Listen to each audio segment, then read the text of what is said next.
Okay, I'd like to bring the Planning Commission meeting to order. So we'd like to start with the Pledge of Allegiance. Commissioner Mann has graciously agreed to give us the Pledge of Allegiance. So please stand.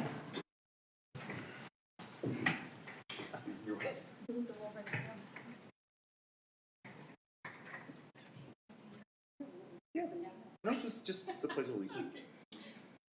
I pledge allegiance to the flag of the United States of America and to the republic for which it stands, one nation, under God, indivisible, with liberty and justice for all.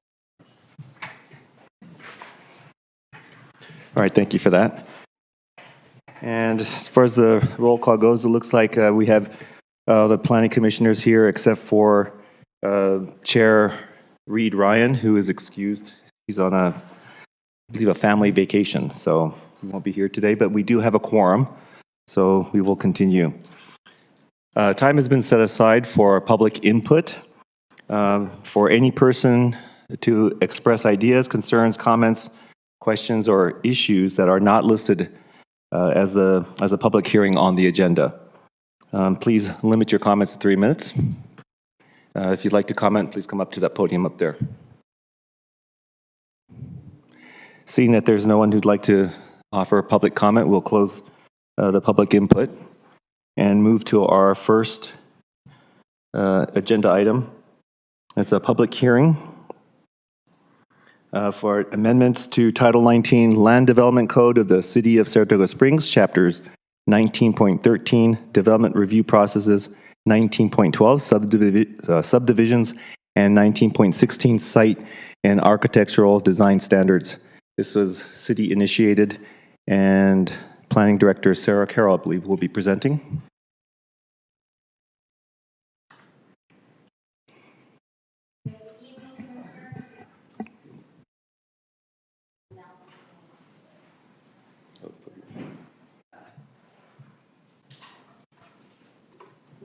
It's still not going, so.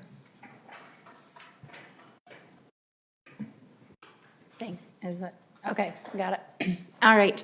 There are two code amendments, or two types of code amendments being proposed. Connectivity standards. Right now, we just require logical connections, and a lot of times the word logical cause debate. So we would like to clear up what logical connection means and add some specific standards, so that eliminates some of the debate that we receive on this topic. And then utility allocation. Many of you probably know some parts of our city need additional infrastructure. And then there's always a question on who gets the capacity first and what needs to happen. So the City Council has adopted a utility policy, and this code change just says that utility policy has to be followed, and then it also says that utilities are allocated when the final plat records and when a site plan is approved. This language here, these are the details on the connectivity standards. Let me know if you have any questions. We would actually like you to table the connectivity discussion because we want to add some more and bring it back to you. But we would like you to discuss what we have and give us any comments and feedback. One of the things we want to add is a requirement for public versus private street, and when the connection has to be either or. So we haven't quite vetted that out. We have a draft, but it wasn't ready for the packet. So sorry, that kind of happened after your packet got published. So we're just asking that you discuss what you have, but also push it off so we can keep working on it. But we would like the utility capacity allocation to receive a recommendation if you see fit. Thank you.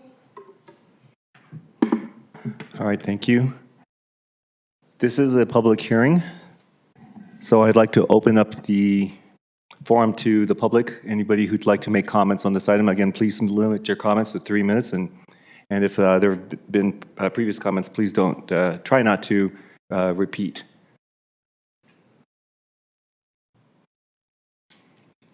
Okay, seeing that there's no public input at this time here. I do believe we've received some public comment on this. I got an email. On this topic? I did not. Let me make sure it's for the right topic. Nope, this isn't it. This says that it was for a rezone request.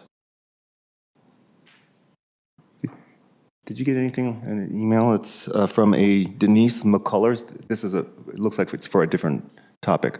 Nothing? I will. Okay, I'll do that later. I can't do two things at once, so. Okay, so it's something else. All right, so the public hearing is closed. Now I'd like to invite, I guess this is city initiated, so I'd like to invite the planning commissioners. Anybody who has comments? Commissioner Hill. A comment that I usually will make when we're trying to enhance and have more clarity in our code, and I thank you for this. I looked what was being replaced, which was very little, and brought a lot of clarity to the table. I was really taken back in a good way when we were looking at the general plan, when we talk about strengthening connectivity requirements and utilities, so it all comes together. The only question that I had would be, this is a proactive approach, and I love to be proactive because then everyone's aware of where we're going. Does this, from the planning department, does it harm anyone? I just see it being, it's structural. And it just helps developers be able to connect and do the things they need to do. But does this harm anyone right now where we've been and where we're going? I don't think so. We have been able to use the code that's in place. It's just that we get a lot of resistance on that code because it's not as firm as it could be. The benefit of having connections is actually safety. You have more evacuation routes if there's ever a need for that. You have more routes for public safety to get in and out if, one way is clogged or something like that. You're all aware that we have had fires in the south end of our city, and we've run into problems where there's limited ways out. So the more connections we have, the better in terms of public safety. In terms of does it harm anyone, I don't think so. I think our main goal here is actually for safety and better connections. Okay. And harm might have been not the right word. Detrimental or negative impacts. Yeah. It's all in perspective. So Yeah. Some people think other people driving through their neighborhood is unpleasant. So I'm sure that some people might not like it, but if it's already there when they buy their home, then they know that they're going to have the through traffic. Thank you, Sarah.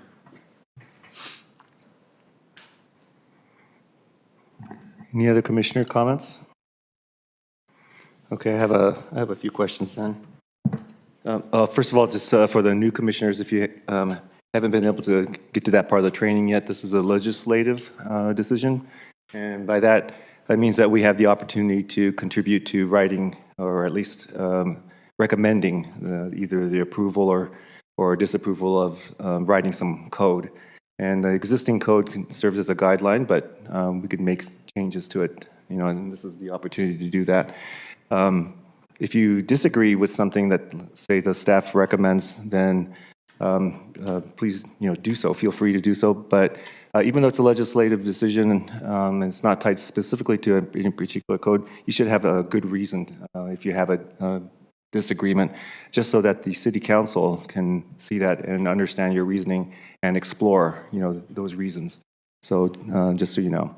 All right, my question is, I'd like to ask the staff, what prompted the amendments? Was there a particular cause for it or a reason for it? Or is it just to clean up the code? There is a particular reason for it. It's to make it easier for us to enforce. There have been sites, locations, businesses that really don't want to connect their parking lots. But when you don't connect parking lots, you have to go back out onto the arterial and then down the road on a busy street rather than just driving between parking lots. So we do get pushback on that quite often. And from a legal perspective, because it just says logical connections and that can be debatable, we needed it to be stronger. Okay. How does what we're proposing for our city compare to other cities in the similar situation? Well, we did sort of borrow most of the language from other city codes. So other cities are doing what we're proposing. Do you have any idea as far as what's the expected cost to developers for an amendment like this? Does it make any changes to that? I think it's kind of similar to what Commissioner Hill asked, but I was wondering if you foresee any added costs to developers for this change. Sure, there could be. Oftentimes, if you put a stub road in, you're losing a lot. So that's off. You know, if you have a stretch that's a row of houses or townhomes that you need to put a stub to the next property, you could lose, you know, one lot or 2 units or something like that. And I say lose, meaning did you even have it to begin with, right? If you're not developed and you're making a proposal, but that's just how developers view it. That, oh well, I could have had a lot there, but I put a stub street there. Do you foresee any pushback, or is it something that's kind of fairly regular anyway, right? With if other cities are already doing it. It is regular anyway, and anytime we do, and so our code does say logical connections. So we have been using the code that's in place to require this, but from our legal department's perspective, it's just not strong enough language if there's ever a really big pushback. Okay, thank you. Any other comments from commissioners? Okay, if not, I'd like to entertain a motion. And I do have on the sorry. screen here just the suggestion that we table the proposed amendments for connectivity standards, but recommend approval for the amendments for utility capacity. What was the last part? Recommend approval for the proposed amendments related to utility capacity. Okay, utility capacity. Okay. I'll make a recommendation. I recommend approval to the, okay, hold on. Based upon the evidence and explanations received today, I move to forward a positive recommendation to the City Council for the proposed amendments to Title 19 with the findings and conditions in the staff report and the findings listed below. Do I need to read those findings? No. Okay. With the condition that the, oh Lord, Connectivity standards. connectivity is tabled for further discussion. We've got a motion. Any questions of the motion? Oh, I'm sorry, do we have a second? I'll second it. Okay, we have a second from Commissioner Wilden. Any questions to the motion? All right. All those in favor? Aye. All those against? Okay, all right, unanimous, thank you. All right. Now that you said it's going to break down. Okay, go to the next business item. This is for the Steel Ridge Plaza Lot 7 site plan located at 357 East Crossroads Boulevard. Jake Ebert is the applicant, and we'll have Kendall Black, who will be presenting. Good evening, Commissioners. So this is Steel Ridge Plaza. This is the development just west of the UCCU right here on the corner. Lot 7 is the southwest or southeast corner of that development. See where the star is on the screen. Gone through and it was required 36 parking stalls. They have 37. They've met the architectural standards that we have. I need to mention they are in the gateway overlay zone, so that requires more uniformity with the signs and the landscaping. And so they have been working with the other lots there. And then, yeah, And that's pretty much it. If you have any questions. They do, oh, sorry, they do meet the landscaping as well. So they meet all the requirements for the site plan. They do have a fire flow analysis report we're waiting on, but they have had the fire department come out and perform that. So I guess we're just waiting on the report from them. But other than that, they have complies on everything else on our checklist. Are the applicants here? Yeah. Yes, so are you done with your Yeah. presentation? All right, thank you. All right, so if the applicants are here, please welcome you to come up to the, to that spot over there. Either of these? Yeah, either this, next to the mic. And then for the record, please state where you're from, who you are and where you're from. Yeah, my name is Jake Ebert, or Jacob Ebert more legally, and I live in Highland, so just 20 minutes away from here, so. Okay. Is that, Nikki, is that good? Just say Highland, or do you need an address? You're good? Okay. Well, welcome, and do you have anything to add to the presentation? No, I think that Kendall did great. We've been working on it for a long time. It's been about 9 or 10 months in the making that we've been working with the city and the planners and with the architects and engineers. They're both here as well, so any questions you guys have, happy to answer them, but I think he covered most of it. Okay, thank you for that. This is a public meeting, so we'll next go to the commissioners. I'll open up to commissioners for any questions or comments.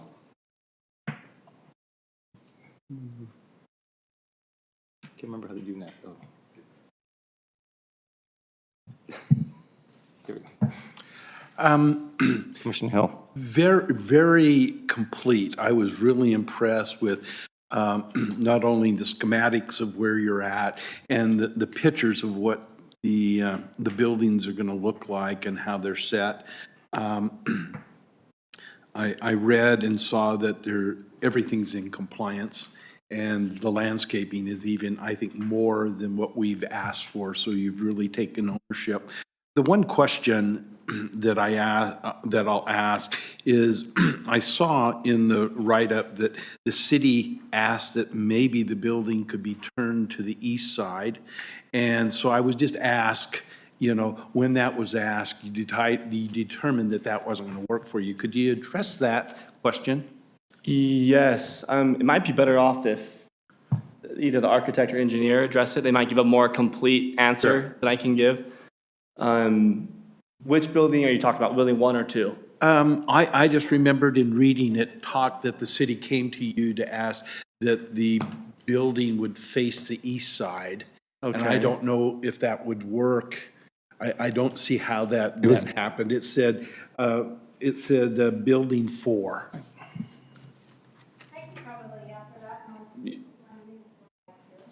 I'm sure, yeah. Sure. And I just asked because it was in the report, and it just said that you politely declined. Yeah, no, I remember this. I just wanted to get some background on that. Totally. So Matt Brown with MW Brown Engineering. When we looked at that, if we kept the same square footage and rotated the building, we'd actually lose parking. Okay. But once you see the rest of the site, this building is facing more into the other buildings that will be facing them. More of the public area of the city. Yes. Because it's to be utilized within the area than more from looking from out in. There's 3 more buildings to the north across that access that will be coming in that are very similar. And it just gives more connectivity to those buildings than, but it's hard to lose parking. It is, and so that makes know that. all the sense in the world. Yeah, I think That's so critical, is parking. And like I said, as I looked at the architectural drawings, it looked great. And the ability to have the drive up and all of those things seem perfect to me. So I just acknowledge a job well done, and it's going to be an addition to that part of our city. Good. I acknowledge all the comments that came from staff and a lot of the tweaks that came, it was from the city staff was like, oh, Wish I'd have thought of that first, but Well, it's a collective process. yeah, it is.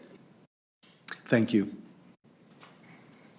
I've pulled up on the screen city map, and it includes some of the adjacent development that's going to happen. The layout has changed so that we don't have so much parking on the through, the through aisle. But this particular building, as they mentioned, if they were to turn it, they would lose park. This one, however, it does need to face east because they have retaining walls on 3 sides. So if it faced north, they wouldn't be able to get parking in front of it. And it's consistent with what you're going to see in the future, where these 2 buildings face east, and then these are, have accesses facing each other. Commissioner Hill, are you finished? Yeah. Okay. Thank you. I just wanted to ask about that then, since we're on there. So how does the city feel with that response and with the comments that we just heard regarding that building? It's everything meets code. Okay, okay. All right. Any other comments from the commissioners? Okay. Oh, all right. Did I miss this? What was the staff's original reason for asking that? It was for the parking, Okay, to see if they could have a different parking layout. okay, thank you. Okay, then I'll ask some questions here. Okay, so this is again, to the new commissioners, if you haven't already got this in the training, this is an administrative action. So basically that means if the applicant has complied with all the city ordinances and requirements, then it's pretty much de forma or pre forma. We just go ahead and usually accept or recommend approval of the application if they've met all the code and ordinances. Of course, you can make comments or disagree or recommend not approval. That's up to you as well. But because this is administrative, you would have to have a pretty good reason for it. And I usually do ask, what is your reason? Again, just so that the applicant understands and also the city council knows, but it should be tied to some kind of code, or something that, if you feel that it doesn't promote the general welfare of the residents or safety, maybe increases traffic, but you should have a pretty good reason because this is an administrative act. Just wanted you to know that. So with my question, because it's an administrative act, I just always try to get it on the record. Will the applicant comply with the conditions in the city planning staff report? Yeah. Okay. All right, terrific. And then I also, like Commissioner Hill, want to thank you for a clean application. Terrific. Makes it really easy for us when it's so clean. You get all those complies. I did have the question about the building 4, but I think that was answered adequately. And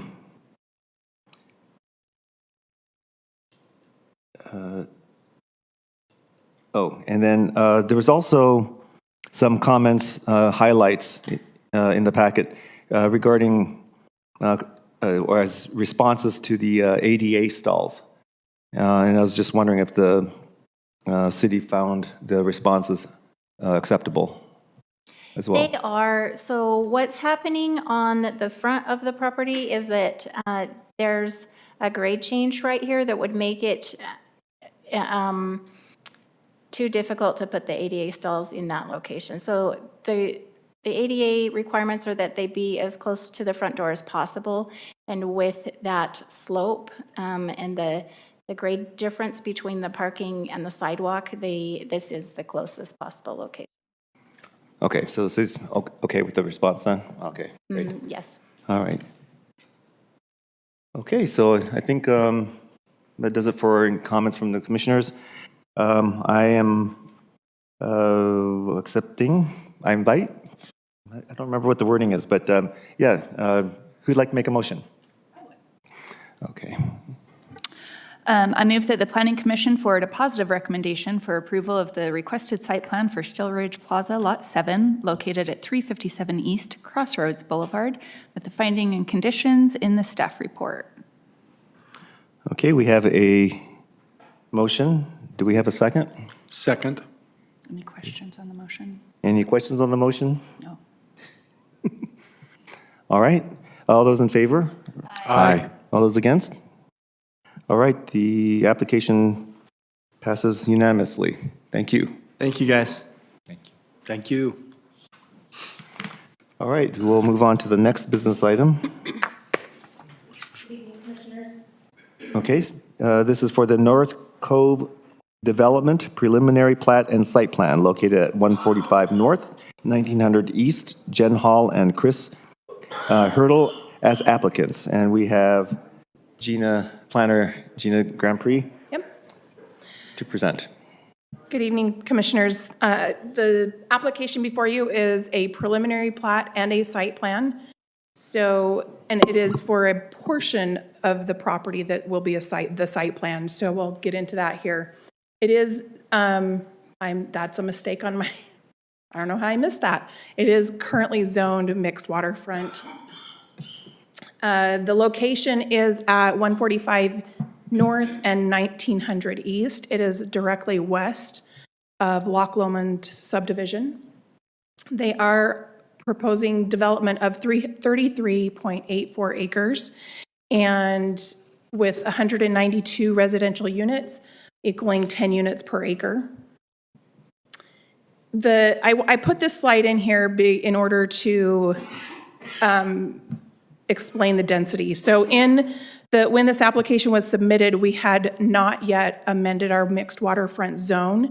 And so that has recently changed, but they're vested under the old code.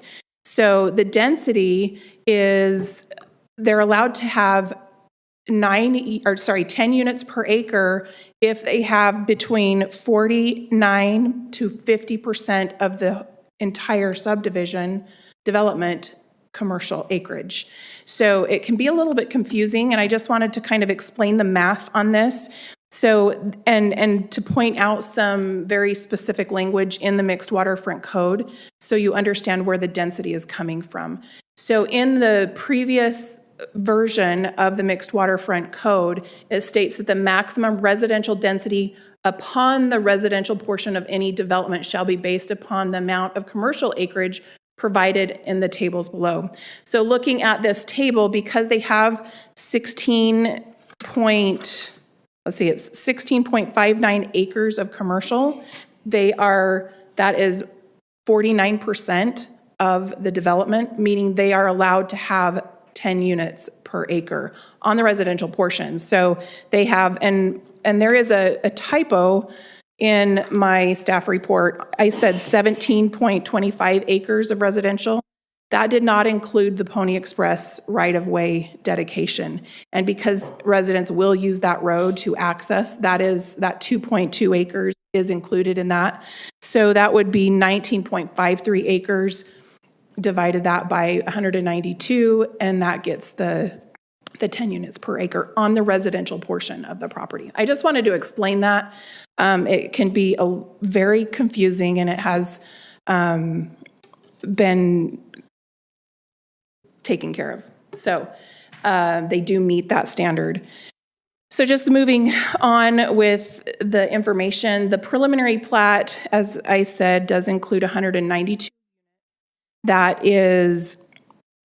breakdown is 54 mixed residential units.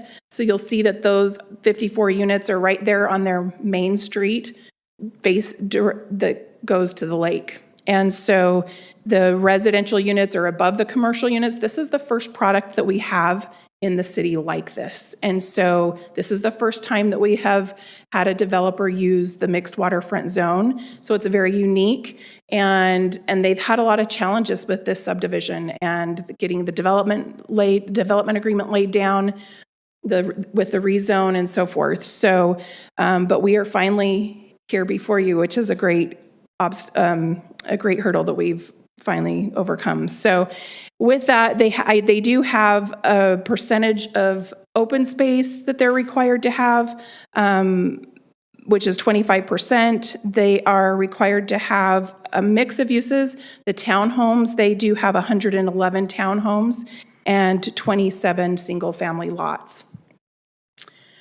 I wanted to show the phasing plan. This was a big deal with the city council in their decision to approve the development agreement that has finally been approved. And so the first phase, because of access, they are required to do the first phase, which there is in the narrative on that sheet in the staff report, gives the breakdown of how that will happen. And the city council was happy with that breakdown. So there's the phases and then the open space. So the open space in that mixed waterfront zone, we actually changed. It was very confusing because they're allowed to use open space that is private open space. So some of their patios in their backyards are allowed to be used, patios or terraces, that's how it's worded in the language of the code, are allowed to be used as open space, private open space. That's why they're allowed to use their balconies on top of the commercial for their opens. That's counted as open space. They're 152 square foot decks. And so they're quite large. So then the site plan, this is what is included in the site plan. I do want to point out the condition number 6, that they have somebody else building the townhomes. They will have to bring an amended site plan back to show just the architectural portions of the townhomes because the builder doesn't have those designed yet. And so because it is a site plan, because it is multifamily, our code requires a site plan for multifamily. A portion of that site plan is being approved today. However, that condition will require the builder to come back with a site plan amendment to show those architectural reviews. And that does count toward, because we have to review it against the design guidelines that I included in your packet. So it is a large project. You'll be seeing several of these come back. The builder in several of our meetings had mentioned, they don't build just one townhome. They build a section of townhomes. And so that section of townhomes, or they'll do 2 or 3 sections, however it comes back, however they decide to bring that back to give that approved. The parking plan, I wanted to include this to show that they do meet their parking requirement. They are required to have, let's see here, their commercial requirement, because of all of those commercial units, they're on Main Street underneath with the mixed use, 351 stalls. Now that includes all of the guest parking and the required parking for the townhomes. However, all of the green spaces that you see on the parking plan, that is just commercial. And then there is the breakout of the purple and there is quite a breakdown on the parking. So they do meet the actual parking requirement. That was a big feat in and of itself. It does provide a lot of parking. However, the 2 commercial lots on the bottom and on the north, they will have to provide their own parking, or they would have to come back with some kind of shared parking agreement. But currently, their site plan will have to provide their own parking. So just to give you the breakdown of the landscaping, this is on the landscape plans. This includes, let's see, get my notes here. So out of the 33.84 acres of the whole entire project, there is a requirement to have a minimum of 8.46 acres of open space. So this is, again, a unique product because we have such a mix of uses. But in our mixed waterfront zone, that's what is required. They actually provide more. They provide 25.7%. So you can see what in that breakdown of the overall landscaping data table, what that is required, or what they're providing versus what is required. With the amenities, they are providing a variety of different amenities: a pickleball court, clubhouse, swimming pool. They are providing a significant amount of trail and of connective trails. So just going back to the open space, you can see those black dotted lines that the open, the trails to connect our regional trail along 145 down towards the river. And that's one of the purposes of the mixed waterfront zone, is to draw people to the water. This, again, is a unique piece of property because it is not actual waterfront. It is, you've got a significant amount of property that is you can see down south, it doesn't actually front the lake. It has state lands between the lake and that. That's where the trail is. I don't know if any of you have ever walked the trail out there that will connect from Loch Lomond into our North Harbor. And so it'll be a great connection. They have, you can see on the open space that they have provided a trail along 145 and through their sidewalks and everything and down to connect to that trail. The only place that they connect to that trail is over to the east side. They initially wanted to put a boardwalk out to that trail over state lands, but with the environmental issues with that, dealing with Army Corps, they actually did.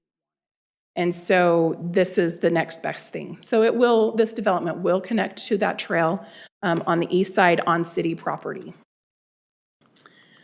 Just going through some more, they've provided enough landscaping connections and so forth to meet our landscape standards. This is the landscaping along the trail at 145.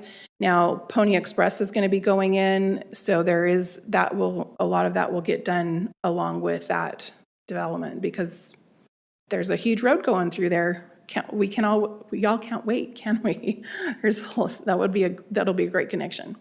So they meet the landscaping in their parking areas as well as around the mixed use. So this just gives you an idea. Again, like I had said, I'm just giving you the elevations for the mixed use product. This is what they are proposing. As you can see, the patios, they do have some glass to provide each patio some view of the lake. And then the commercial below. This is their color palette from their design guidelines, and the elevations do meet this. So with that, planning staff recommends approval of the North Cove development. Questions? This is a big application, 93 pages. I'm sure you enjoyed going through that. Well, thank you for that. Is the applicant here? Jen Hall is here. Could you come up? And then for the record, please state your name and where you're from. Hi, my name's Jennifer Hall. I go by Jen. I'm from Eagle Mountain. Terrific. Would you like to add anything to the presentation? I think Gina did a fantastic job. Like she had mentioned, we've been working on this a long time. It's, I think, almost a little over 2.5 years from the initial application. And there has been a lot of moving parts and just working together with the planning department and interpreting things and making things correct and kind of bringing that vision that you guys have had for the mixed waterfront.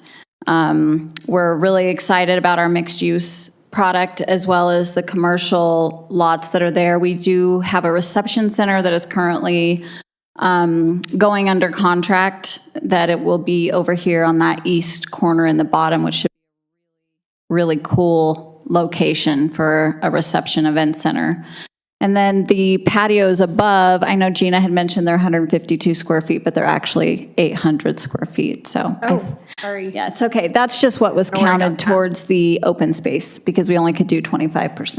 So, but we're really excited about this product. So excited my kids are asking when they can move in. we have adult kids, so. Anyway, we feel like it'll be a really neat location to come and visit, stroll along the trails and access, down towards the waterfront and really bring a unique product to Saratoga Springs. All right, thank you for that.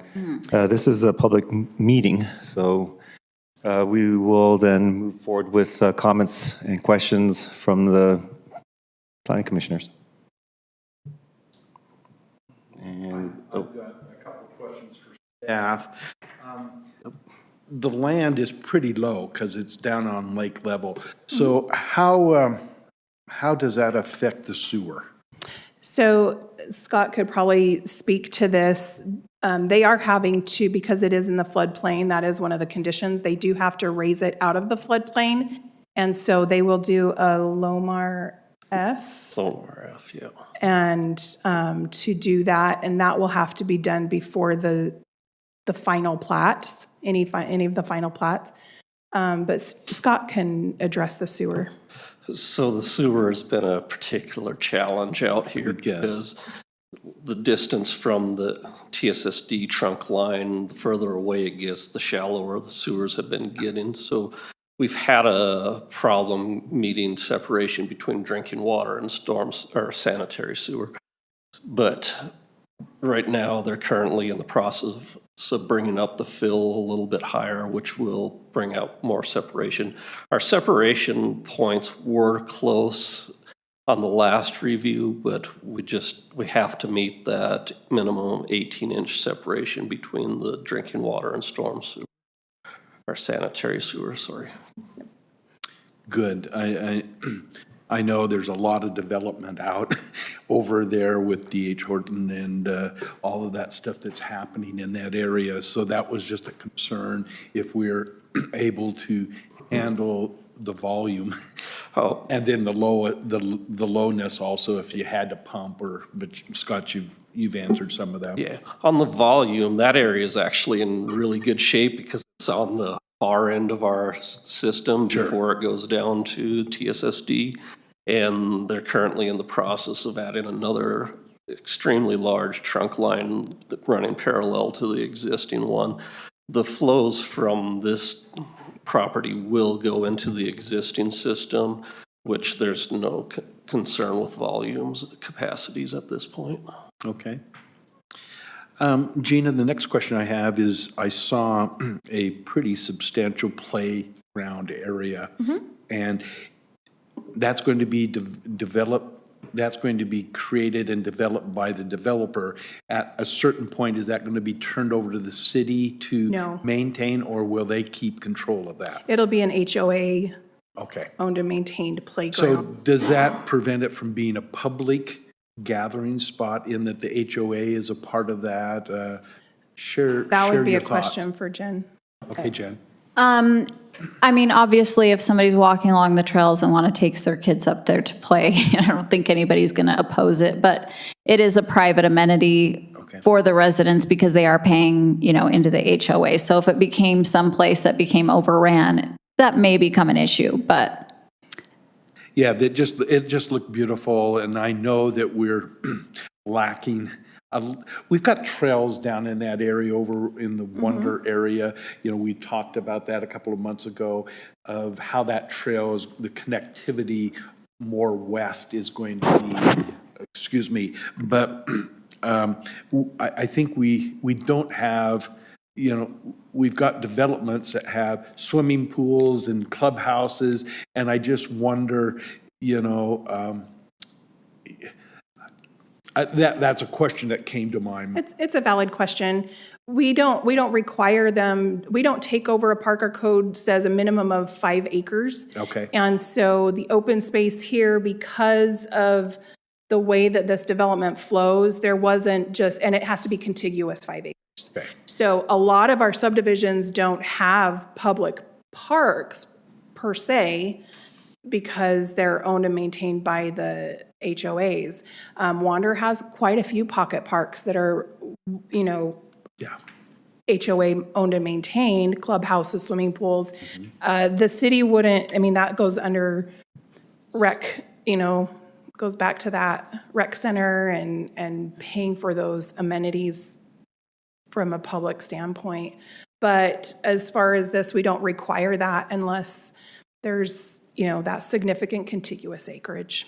Okay. But the trails do, I did want to mention that, the trails do have a public access easement. Okay. And that's a So- part of the water master plan, isn't it, to have connectivity? The waterfront. Yeah, the waterfront, yeah. Yes, it is to provide connectivity, but it doesn't state anywhere in a mixed waterfront zone to provide public open spaces. Right. It's just, the intent of is to draw people to the water. And whether that's from a reception center or from public trails or, the main street, those are the type of elements that we're looking for in our mixed waterfront zone. It's not to necessarily create public, as far as city-owned property, open spaces. Does that make sense? Yes, it does. I'm very excited about the mixed-use aspect. I mean, that's a large area, what was it, 38 acres or something like that?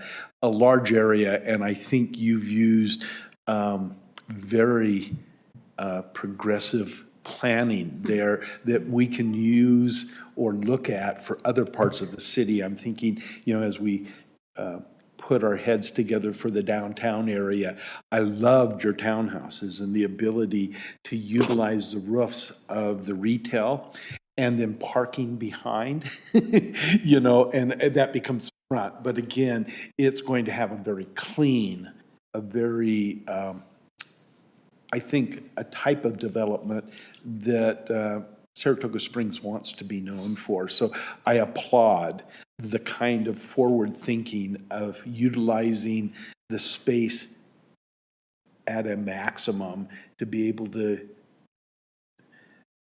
help growth, but in a good way. But it takes me to another area. We are lacking in commercial in that area. It's lots of residential. And the thought of maybe grocery stores or gas stations, I don't know. What are your thoughts about, if my reading was right, we have 3 commercial larger anchor areas. And I know this is preliminary, but any thoughts of how that might be used at this point as you're doing development?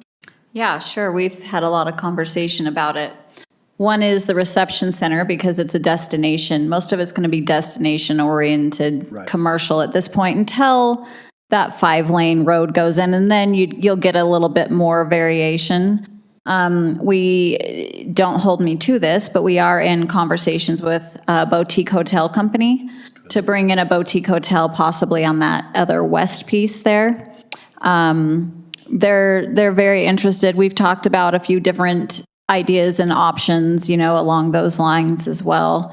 Down along the Main Street area, we're hoping for some shoppable shops type thing, possible ice cream stores, things like that that are just kind of fun, go along with the lakeside community. I imagine there'll be some nail salons and some spa type amenities and stuff, just because to utilize the views is really a unique setting for some commercial. And with the balconies and the decks, the way we've thought out things, we really wanted everybody to have a view of the lake that lives there. And so that provides that as well.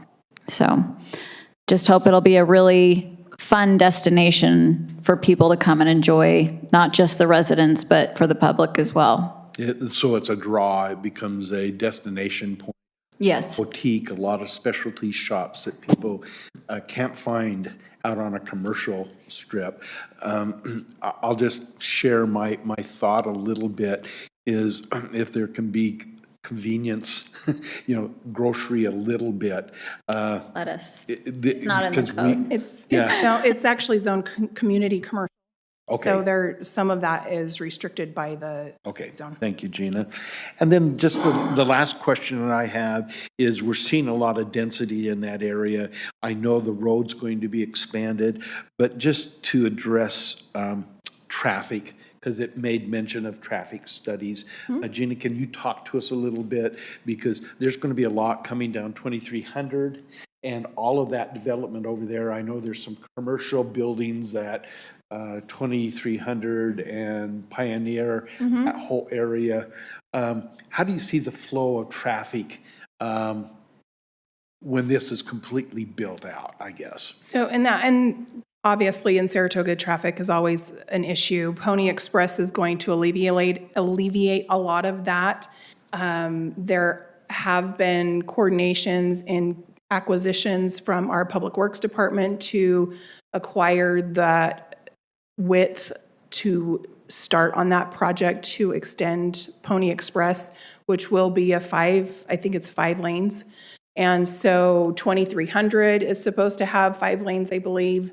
But yes, that's where we're at. I mean, there is lots of talks from Levi, but as far as the traffic situation currently, until Pony Express opens up, and we have it, I don't know how many of you have driven down there, but over the bridge has been expanded, that Pony Express through to 145, I believe, is open, and it's great. It's going to be a great access point.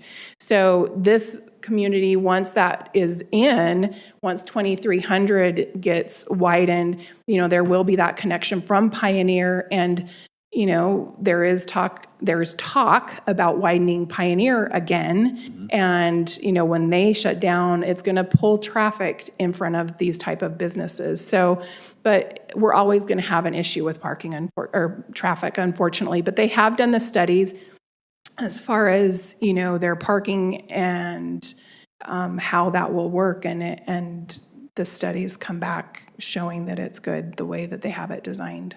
So. Thank you. Yeah, I just wanted to get a little more insight on that because that's something that's talked about down Absolutely. in that area Lot. all the time. Jen, just to let you know, I am very pleased with this preliminary, what it looks like. Like I say, I see it being somewhat of a model of areas that we're looking at developing, and so are anxiously looking at the success of that and being able to combine the smaller retail, commercial with residential on top. And I was pleasantly surprised to see how eye-catching that was. So I know a lot of time, effort, and money has been put into it to this point, but from my perspective, thank you. You've done a great job in working with staff. Thank you. That means a lot. Yeah. And just to add to that question and the response, I turned on the transportation layer, so all the different colored lines you see here. And again, we're coordinating with the adjacent city, Lehigh. Our city boundary is along the road, this pink and black line, which you can kind of see, is covered by the red line we're seeing here. But we, right now, the road goes to the east pretty far. It'll be widened, to the Saratoga border, which is here. And then you'll have all these north and south connections leading to Pioneer Crossing and other locations. So there will be a lot of connection points for that particular road. And then this, again, is the continuation of Pony Express. So the road in front of their property is the continuation of Pony Express. And right now, well, the barricades are down, I believe. So they're putting in a pipeline. The sewer district was putting in a pipeline expansion. So the road was closed for a while. Now all of that's open. And then, as Gina mentioned, Saratoga is working on getting funding and grants for right-of-way acquisition, expanding the 2 lanes that are in place to a wider cross-section.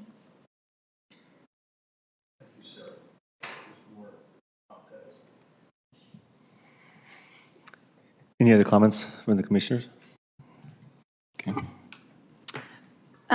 Okay, so for the parking with the townhomes that are on top of the commercial, they have their own garage. How much parking space do they have in front of that garage?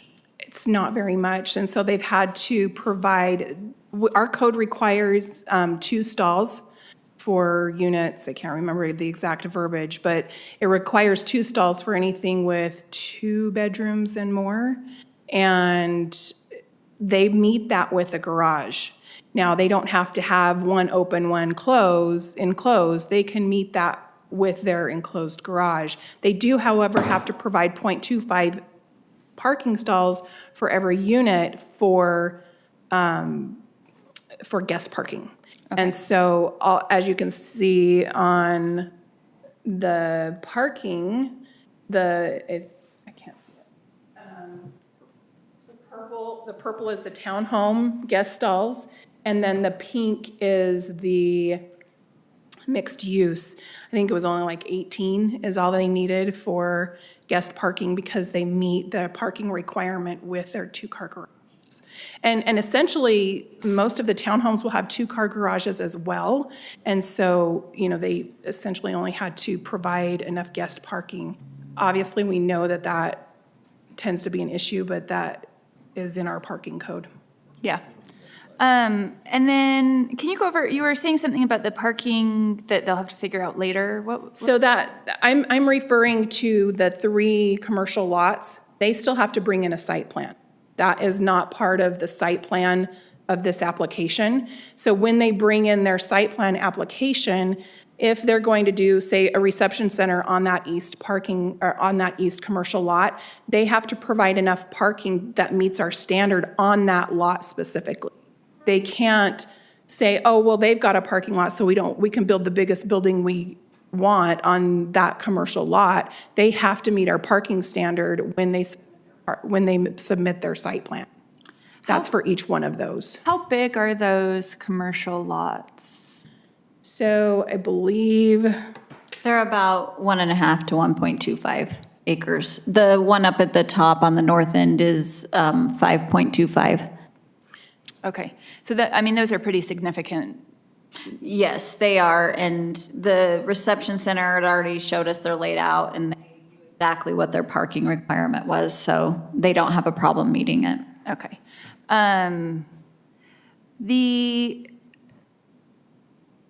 Do single-family homes, do they have the patio, the rooftop patios and?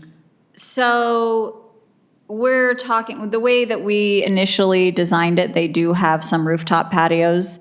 The builder we're working with that will be building those, we've encouraged them to include something like that so that people have views of the lake still. So, but that's what will be coming in that architecture. Because those single-family homes are pretty close together, right? There's they're not, small lots, they're 4,000 square foot lots. So their patios, well, the code allows, so if you look at the open space code, they still have to meet some of that. So that yellow, I believe, is the private open space. And so some of that, so it's balconies, terraces, patios. So if they have a patio, it doesn't necessarily have to have a lake view, but they are allowed to use some of that private open space or utilize their patios as private open space in this development. So it doesn't mean that they have to have that. It depends. We as a city can only regulate two-family or more attached units for architecture. State code does not allow us to regulate single-family. However, in the development agreement, the single-family homes will still have to follow the design guidelines. So they'll still have to meet this because it will have CCNRs, it will have an HOA, so it will still have to fall within the design guidelines. All we can regulate as a city is those two-family to multifamily. so that private space that counts as open space, is that like the old city code? It is.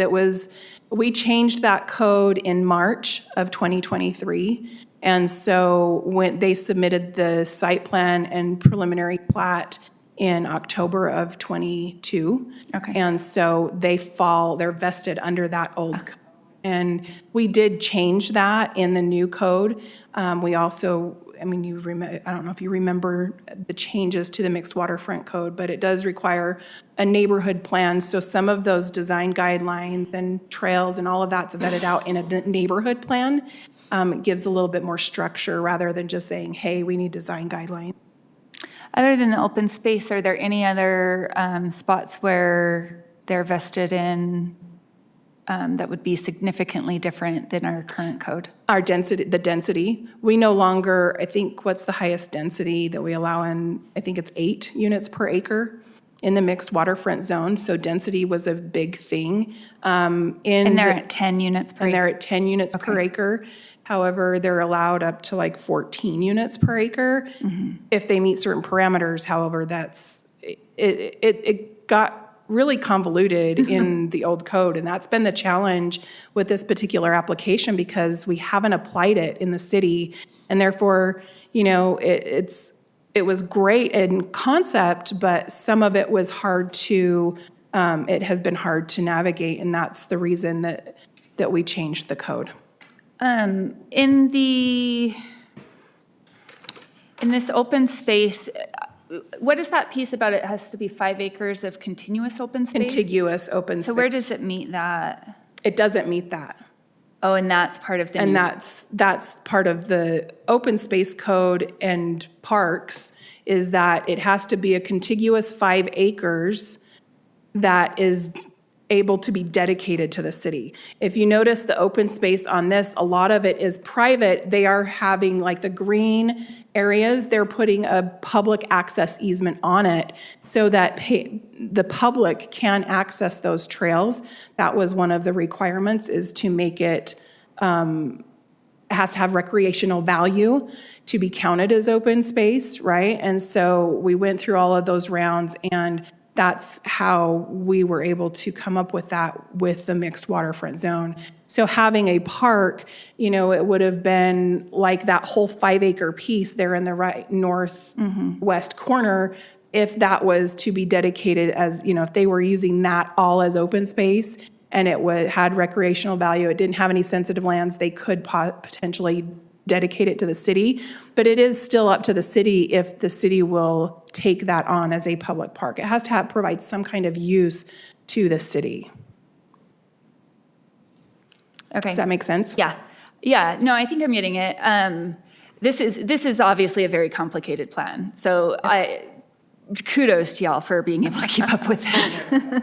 Way to go. No wonder it's taken 2 years. It's a very complicated code. And so hopefully we've made the efforts to clean that up to make it a little bit more easier for developers to understand it and execute it. Okay. And then the trail space, how does the city feel about the trail space? Do we feel like that's a really good use of that? Like it's really going to add to everything? Or is it just like, oh, okay, this works? No, I believe you have a lot of residents from the east coming in, you know, regardless, we're going to have Lehigh residents access these trails. And we have the harbor the North Marina coming in.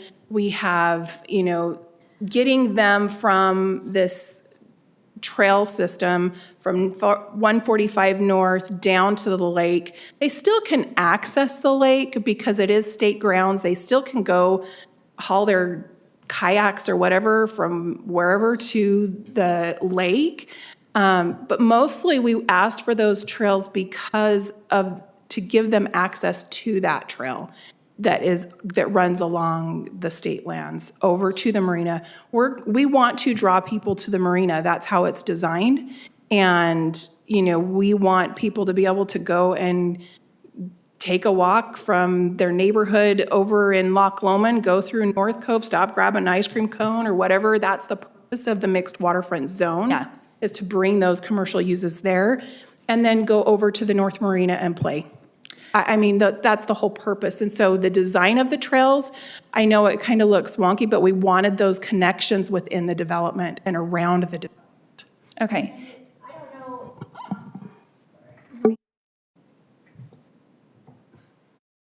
Many of you have been on this trail system, so it does connect to the trail along the river. Right. So the connection, and then I'm not quite sure how far east it goes, but, oh, I think it goes, sorry, Yeah, it's it goes down on, here. So I think it goes to a park in Lehigh. They use this park for soccer games and things like that. But there is quite a bit of trail in here. And then as far as the city goes, you know, our goal is to have a trail the full length of the lake, at least through the city. So it would be part of that whole trail system. So it really does bring a lot of added benefit. Oh, yeah, for people who are using these trails, this is Okay. really exciting. Yeah, excellent.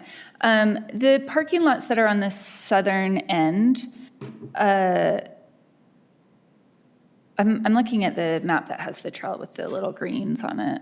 We go back to the, Yep, that one. So just those southern parking lots, what What purpose are those for? That is to meet the requirement of retail space for the mixed use.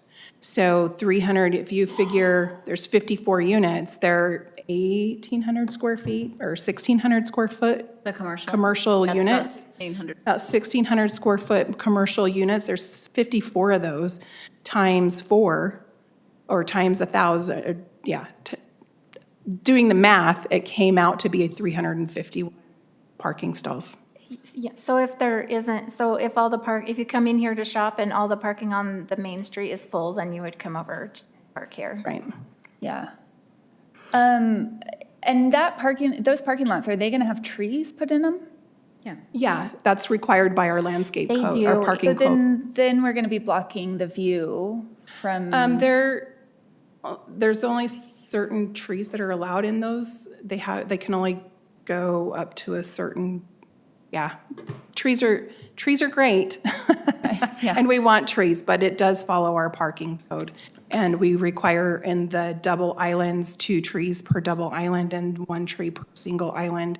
But you're right, it will block some of the view, but up on those balconies, I don't think you're going to have that much of a disruption of view. good point, yes, thank you.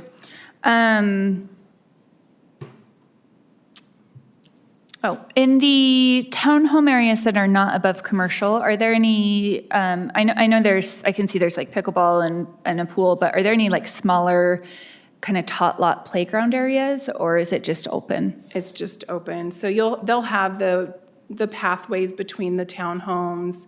You know, we have tried to have some connection over to the commercial areas. But yeah, there's the amenities, they've tried to centralize the amenities.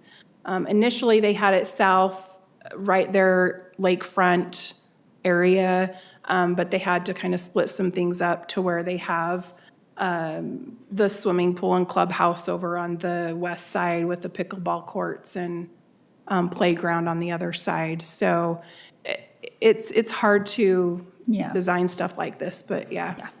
Okay, and then I would just like to make a comment that for sure goes on to those notes, that in most cases, I would be very against this condensed density, and I feel like in this case, because this is so specific with the mixed waterfront use and the way that the balconies all are, that I am fully in support of the open space use for this development. Because it does meet some very specific criteria, right? Like we're looking at this open waterfront area where if this was going in a different area of the city, I would absolutely oppose it. Yep. And that is all. Thank you so much. And honestly, I have no idea how y'all do this for a job. I have a good husband.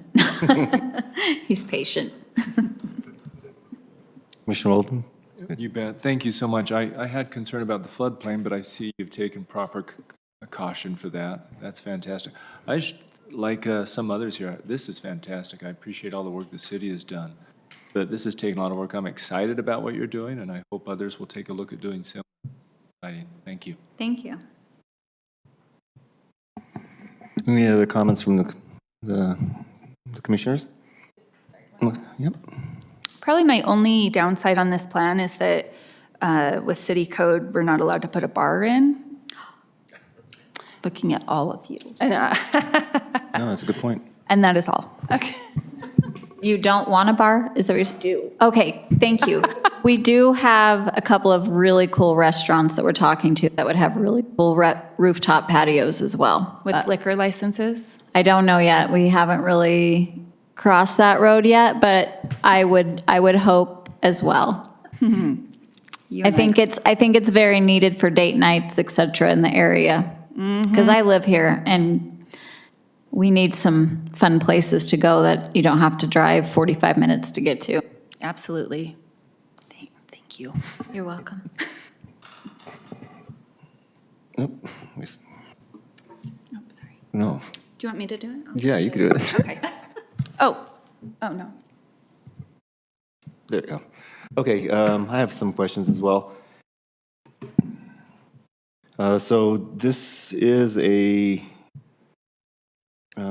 administrative process. So again, I just always ask to get on the record, does the applicant, will the applicant comply with all the conditions in the city planning staff packet? Yes, happily. All right, thank you. And then I was also going to ask about the floodplain, but it sounds like we're not anticipating any, well, we're not anticipating any major issues. I mean, it looks like you're on top of that, the engineers and the applicant. Thank you for that. Again, a very clean application, so appreciate you complying with all the regulations, at least at this point.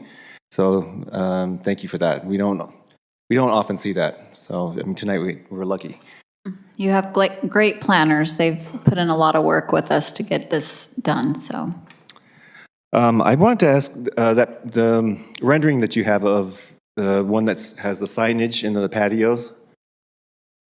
I'm a little bit blunt here, I don't get it. So there's signage for a commercial store or something. Right. And then there's a patio, and then there's a store behind it. Is that how that No, works? that's a residential townhome. Okay. So where's the store for the So the store is below the patio. oh, And there's a it- whole store yeah. there. Oh, okay. Yeah, so if you look at this rendition here, you can see the front elevation. You've got the commercial at the bottom and the residential at the top and Oh, at the okay. rear. So the garage doors you can see are at the rear, and all of those windows on the rear elevation are all residential. Oh, okay. The- Gosh, that's the even cooler than I three-floor thought. residential units. Okay, so the patio's on top. Oh, that's terrific. Yeah. That looks even better, or better than I couldn't figure it out. When I saw this and the renderings, I ran it to my wife and said, "Look what's coming! This is fantastic." Yeah. But I didn't get that part, and so anyway, that looks really great. Does the applicant have any experience with this type of development elsewhere? Yes, we do. And what's been what was your experience, and how did? We haven't done the mixed-use product, but lots of townhomes and single-family residence, lots of commercial-type applications we've done. So we've just been out touring and walking and trying to find a lot of this product, to kind of plan this after has been what we've been working on. Terrific. Okay, thank you for that. I'm originally from San Diego, and this kind of reminds me of like a Pacific Beach or, a lot of the beach areas where they do have the commercial and then the residential above it. And it's very dense. And so I'm glad that Commissioner, Burns just approves of this in this area, because I think that kind of density, especially with Saratoga Springs, because we are fairly spread out, and our population is starting to grow, but it's mostly, if we count the like West Lehigh and above us and below us, then we have maybe enough population. But by having it more denser, then I think the commercial businesses will have more chance of success, and more reason for other people to just walk in or drive in. So I'm glad that it is dense in this area for that reason. I have a question about this. Is just it's in the staff packet, and it's page 78 in the big packet, but let me see what it is here. I didn't put the whole packet up, so you're going to have to tell me what's I'm on gonna. it. I believe that would have been the design guidelines. Okay, so it says in phasing description and notes, and so I'm trying to get the my Sure. iPad is slow. It's kind of stuck. It says in phasing description and notes, number 2 says horizontal improvements in each phase will be completed by phase. And then right below it, there's a phasing narrative section. And paragraph 1B says, any horizontal improvements may be installed at any time, regardless of phase boundaries. So it seems like the two comments contradict each other, or am I Yeah, so there's that narrative. I have to pull it up to read it because I apologize. I That's can't all right, 'cause remember that. I can't tell what page this is. Specifically. Packet. I know what it's in regards to. Do you? Yeah, so what it was initially we had this as a 3-phase project. It's now a 2-phase project, which makes a lot more sense, and we're happier with it. the council had recommended a certain amount of commercial be built or developed along residential. So in order to meet that, we have certain criteria that we have to follow in order for the second phase of residential to be built. But it allows us to move forward and get the horizontal, roads in and things like that. And because if a commercial building wanted to come over on that west side, we'd have to be able to put in the horizontal improvements to allow them to come. So that's the reason for it. Okay, so then is it going, so the first item says it will be completed by phase, and then the second one says it will be completed at any time regardless of phase. So which one are we going with then? So it's a little bit of both. I'm pulling it up, sorry. It's all right. It's just Yeah, gonna take- it's the page that's got that picture. One of the reasons for that narrative was the council wants to have more of a proportionality of commercial versus residential being built. And so, because their fear was that, some places like Vineyard, for example, they had these commercial areas being built, designated, but then developers were going in and rezoning them to all commercial. So now they have very little room for commercial, and the council's very particular and wants to save that commercial area and doesn't want to see this residential build out without having those commercial areas secured. And the zoning protects that, but they also wanted some kind of narrative on their phasing plan to address how they can move forward. And as Jen said, all of phase one, they can start on that first, and a lot of that is a challenge for developers when they're trying to sell a product. They don't, until 145, for example, if it doesn't go in very soon, how many commercial businesses are they going to get to fill those units? Mm-hmm. And so that's been the challenge with this project is to meet the requests of the council to have a proportional amount of commercial built at the same time as residential. So we're not getting so top heavy on residential. And then all of a sudden, we don't want to do commercial anymore. We wanted to guarantee that commercial space be in stone. And so that's the reason for that. But the council did allow them to have a little bit more flexibility with that narrative to allow them to move forward. So in case they do have, for example, I'm not going to say that that's what they have, a boutique hotel that comes in on commercial area H, they can move forward without having to wait for all of the residential and all of the commercial to be built in phase one before they can move forward with phase two. Okay. With portions of phase two. And same with the residential. It's that product, moving that product through, so. So I completely understand what you're saying. I totally agree with that. I think it would help you. I guess my only issue is if you just read what it says there, then it actually is confusing. I mean, I don't think it does provide that clarity, because one says you have to wait, you have to finish with the phasing, and then the other one says you don't have to wait till you finish the phasing. So I think we have to pick one. Yeah.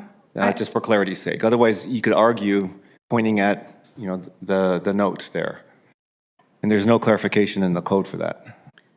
Right, there's not.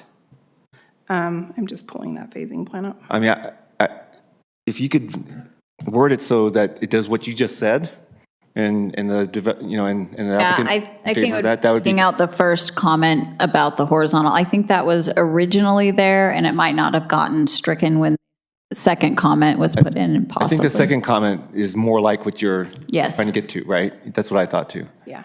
So I'd make that recommendation then. Otherwise, it is confusing. Okay. And then I think, Sorry, I can't bring that up. The file's too big. okay. Yeah, mine's doing the same thing. So, Does that need to be in the conditions, or is that just a note that you're taking? this is actually being recorded in the development agreement. Okay. And so. Oh, I'm sorry, not condition, but when we make a motion, do we have to make a point about that, or the recording enough? Sarah, I don't. Well,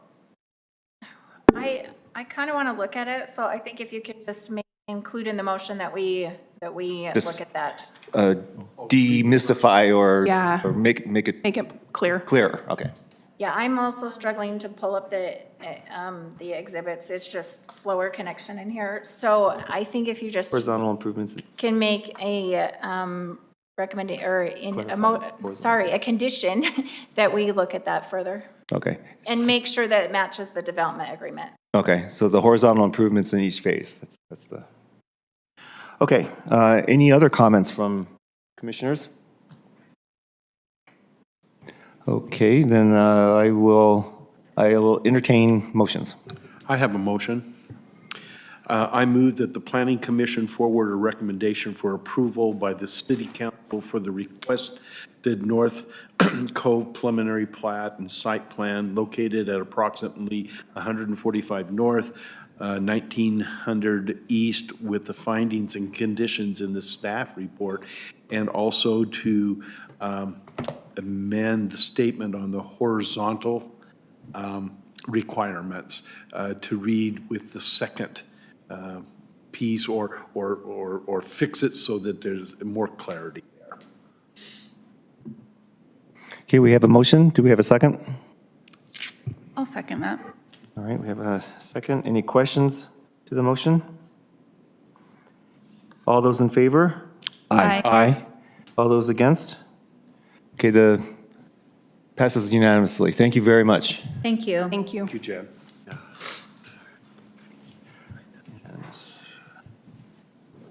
Okay. Can't remember how to turn everyone off. All right, so thank you for that, commissioners. Next business item on the agenda is the approval of the minutes. Has everyone had a chance to read comments? Are there any comments that anyone would like to make about the minutes? Okay, no? All right. I entertain a motion for the approval of the minutes. I don't have it up yet either, but just give me 1 second. Okay. Sorry.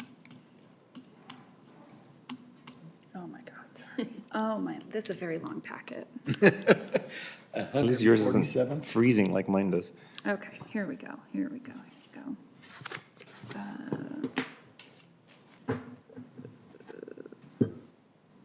Oh, there's not like a thing that I read. It's January Oh, my 11th. heck. It's January 11th. Okay.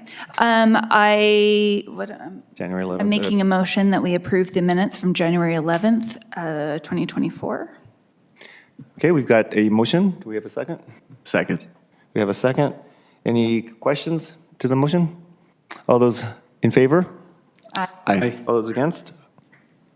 That was an aye, by the way. All right, so passes unanimously. Thank you for that. Next, we'll go into the reports. Commissioners' comments. Are there any commissioners' comments? I have one comment. Sarah, I think that the Utah Planners Association, their convention in May, if I'm not off on that, and just wanted maybe you to address to the new commissioners that that's something, I think it's going to be down in Cedar Cities this year, but just to let us know so that if any of them want to go down, to start planning for that and putting, it's a Sure. Thursday and Friday, maybe Saturday. Right, I think it's May 8th, 9th, and 10th. What happens when it's out of town is that you're welcome to go. The city would cover your registration for the out-of-town ones. For the in-town ones, we cover your registration as well. If you do want to go to one out-of-town, we don't cover your travel and hotel, but you're welcome to go to those, and we would cover your registration if you are interested in attending. It is in Cedar City this spring. Yeah. They're usually, this one, it's the 3 days I mentioned. So it's like a half a day on Wednesday, a full day on Thursday, and then a half a day on Friday.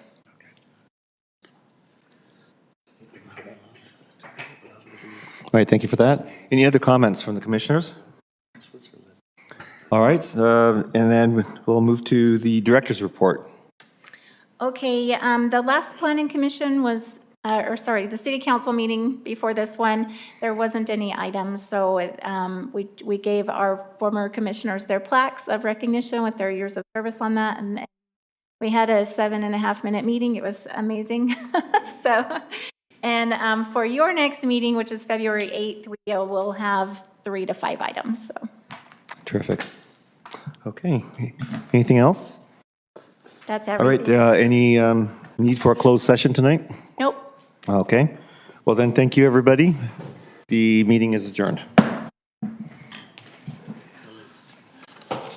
Always good to see you, bud.